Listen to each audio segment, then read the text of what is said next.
Yo, YouTube, what's up with your boy? Sports and Fitness Rants. I'm back, guys. Click that like button. Subscribe to my channel. What's up, y'all? Welcome back, guys. Welcome back. Got another great video for you guys today. As usual, you guys know the deal on this channel. It's all about putting some respect on Michael Jordan, putting some respect in the 80s and the 90s by stopping the lies, stopping the narratives, right? We must continue to educate. And I want to thank you guys, man. Everybody across the world, man, that's been supporting my channel. Everyone across the states. It means a lot to me, guys. I'm truly humbled by all the support, man. The comments you guys leave. You guys are true NBA fans. You guys are true fans of basketball. Thank you, everybody. And in this video, we're going to speak about Michael Jordan in the triple threat position. That's right, guys. Michael Jordan in the triple threat. And you guys know what to do. Turn the volume all the way up. Hit that play button. Remember, these videos are for educational purposes. And let's roll. So, yes, guys, on this channel, we've talked many times, and I've told you guys many times about Michael Jordan not having any weaknesses, right, in his game. And the reason why we say that, right, is that Michael Jordan was always known for improvement, right? That's what he was known for continuing to work on his game, right? Never resting on his laurels, so to speak, right? Never feeling comfortable, even after he won 1 or 2 championships, right? Still having the hunger, right? Still wanting to improve his game, right? Michael Jordan taking criticisms, right? The negative things that they would say about Michael Jordan early in his career, right? And turning those things into positives, right? Turning his weaknesses into strengths. That's what Michael Jordan was known for, right? That's why we say he had no weaknesses, right? Because he took those weaknesses and he made them strengths. That's part of the greatness of Michael Jordan. And oftentimes, guys, on this channel, I've mentioned Michael Jordan in the triple threat position. You know, when we learn about basketball growing up, right? If you played organized basketball, whether it's for a CYO team or PAL or your high school, your junior high, whatever it was, if you played organized basketball and you had coaches, right? If the coach knew what he was talking about, then he would mention the triple threat position, right? You guys have probably heard of the triple threat position. And what is the triple threat position? Well, quite simply, when we think about catching the ball, right? Someone passes you the ball, right? Not immediately dribbling the ball, but holding the ball and getting into that triple threat position, right? Where you have your jab step, your pivot foot, right? You haven't dribbled yet. Why is it called the triple threat position? Well, because from this position, you can do 3 things, triple threat, 3 things you can do. You can either shoot the basketball, you can dribble the basketball, or you can pass the basketball. However, out of the triple threat position, there are many different ways that you can do those things I just mentioned, right? Right, so there's many different ways that you can shoot the ball out of the triple threat position, right? Passing, dribbling, all these things. There's different ways that you can go about this. And we talk about Michael Jordan, right? And you'll often hear people talk about skills, right? The skills. But on this channel, I talk to you guys about the fundamentals. That's what I remember hearing about growing up was your fundamentals. And in this era of NBA, everyone talks about skills, but no one talks about the fundamentals. And the triple threat position is the fundamentals. That's a fundamental of basketball, getting in the triple threat position. That's one of the first things that you're taught, right? Playing basketball. So when I talk about Michael Jordan in the triple threat position, what do we point to? Well, we always talk about Michael Jordan having that quick first step, right? The black cat. And I've told you guys that to me, Michael Jordan's first step is second to none. No one in the NBA's history, right? That first step of Michael Jordan was incredible. Incredible. The things that he could do off that first step. Out of the triple threat position. So Michael Jordan could jab step you, right? He could do the jab step. You guys have seen Michael Jordan's jab step out of the triple threat, right? He could jab right, go left, right? Jab left, go right. This is Michael Jordan in the triple threat. So many different things he could do. We think about Michael Jordan with the pump fakes off of the triple threat position, right? He could jab right, pump fake, go left, right? He could jab left, pump fake, go right. Or he could jab right, pump fake, and then dribble. This is Michael Jordan, the triple threat. This is part of his fundamentals. This is part of his footwork. the balance of Michael Jordan. Michael Jordan had the spin move out of the triple threat position. So Michael Jordan could get the defender off balance, have them on their heels, jab right, and then spin back to his left. You guys have seen the film. All this stuff is on the film of Michael Jordan, guys. This is a Michael Jordan. He's a master in the triple threat position. Because of his cat-like quickness, it allowed him to develop other moves off of that jab step out of the triple threat position. Michael Jordan could do a one dribble pull-up shot out of the triple threat position, right? So he could fake left, do one dribble hard to the right, stop on a dime and pull up and shoot that jumper. That's Michael Jordan, the pull-up jumper, right? One hard dribble and pull up. It could be two hard dribbles and pull up. Either way, left or right, out of the triple threat position. This is Michael Jordan. When I talk about the ball fakes of Michael Jordan out of the triple threat, we must remember Michael Jordan had those large hands. They were very strong, Michael Jordan's hands, right? When I tell you guys that Michael Jordan rarely turned the ball over, I tell you guys often, I point to Michael Jordan's hand strength, the size of his hands, being able to control the basketball that way. That allowed him to not turn the ball over at a high volume, right? Even though he had the ball in his hands many, many times in crunch time, in late game scenarios, right? The highest usage rate in the regular season and in the playoffs for his entire career. Yet and still the man's not even in the top 30 in turnovers in NBA's history. That's Michael Jordan. The ball fakes of Michael Jordan. The ball control out of the triple threat, guys. He had those ball fakes. You guys know the deal. He could fake a pass with his hand, go right in the triple threat. He could manipulate the basketball with his hand, right, and use that to control the ball while he used his other off arm to clear space.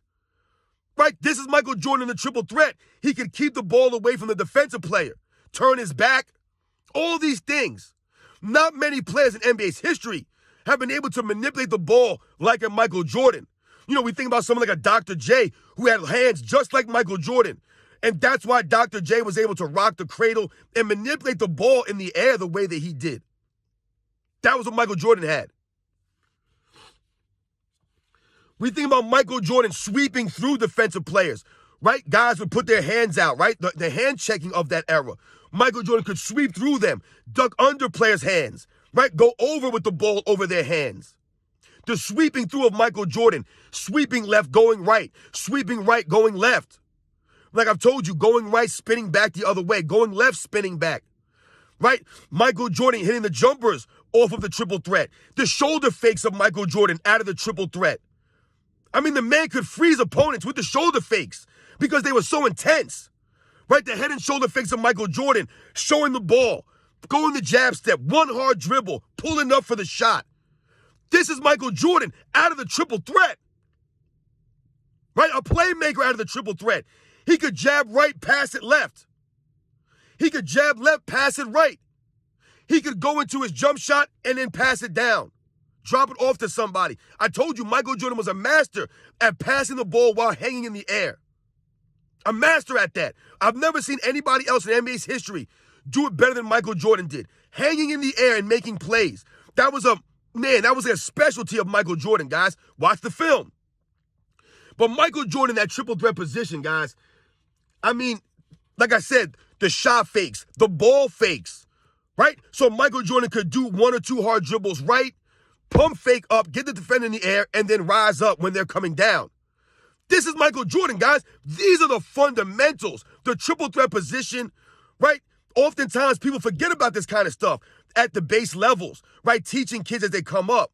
So all kids want to do now is they just want to get the ball and immediately start dribbling, right? Or they want to get the ball and go into a shot or something like that, right? But they don't take the time to learn the triple threat position and the things that can come off of a triple threat.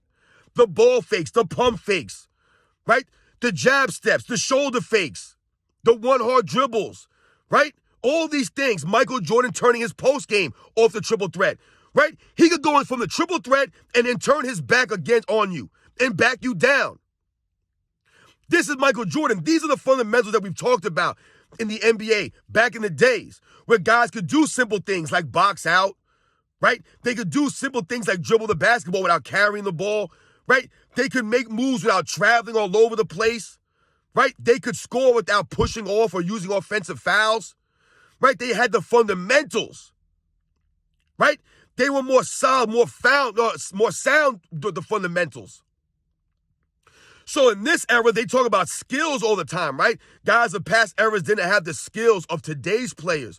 And what do they point to? They point to three-point shooting and dribbling, as if somehow that's supposed to show and tell us that these guys are more skilled. You'll hear people say, like, there were no 7-footers shooting three-pointers or doing this kind of stuff in that era. That means they had skill? Yeah, the big men of those eras actually had post-up games. They actually played defense. That's skills. The big men of this era, who are the big men of this era? They're 6'8", 6'9", 6'10". There's rarely any legit 7-footers anymore. And when they talk about these guys shooting, so what? Guys in the past eras, the big men of past eras had better mid-range games. Like I said, they had better post games. They had better fundamentals. They had better footwork. They didn't have to worry about dribbling the ball. That's not a skill by a big man. Big men had better touches back then. No, they weren't shooting threes. They had better touches around the rim, right? They were more powerful. They could finish with more force. Their mid-range games were better. So when they talk about the skills of this era as opposed to past eras, it doesn't hold up. It doesn't add up. Once again, what about the defensive skills of these guys in this era? It's lacking. There's no defensive hustle or effort or skills on the defensive end. Meanwhile, guys back in past eras, they had defensive moves. They had defensive skills. They had better instincts on defense. They were more fundamentally sound on defense. They were able to have better post defense, hold their positions better. All these guys do now is run around the outside. How is that showing us any skill? The dribbling skills, these guys are carrying the ball half the time. Yes, these guys do have some great handling abilities. I'm not tearing them down. But at the same time, if they called the game like it's supposed to be, they officiate the game, then a lot of these guys would get called for traveling and palming violations, carrying the ball. Right? The other eras, this is what we're talking about. You had to be more fundamentally sound. Right? Teams would run half-court traps. They would full-court press you. Your handler had to be tighter.